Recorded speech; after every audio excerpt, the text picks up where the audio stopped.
October 25th, 1415. Near the village of Agincourt, Henry V's army of 6,000 stood exhausted, sick, and outnumbered.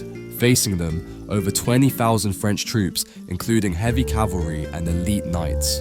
The field was narrow, freshly plowed, and soaked by days of rain. Mud trapped the horses and slowed the advancing infantry. French commanders ignored the terrain and rushed into battle, confident in their numbers and armor. The longbow had already proven itself at Crécy and Poitiers, but Agincourt elevated it to a new level. English archers, protected by wooden stakes, loosed thousands of arrows per minute.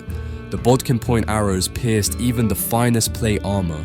French knights, bogged down and unable to maneuver, were cut down in waves before reaching the front lines. The bow was a weapon and a tactical equalizer. French forces followed the code of chivalry, focusing on capturing nobles for ransom. But Agincourt exposed the limits of this tradition. With no room to retreat, French knights piled upon each other, suffocating or trampled in the mud. The chaos forced Henry to make a controversial decision. He ordered the execution of French prisoners to prevent another attack. It shocked Europe, and the rules of noble warfare no longer applied when survival was at stake.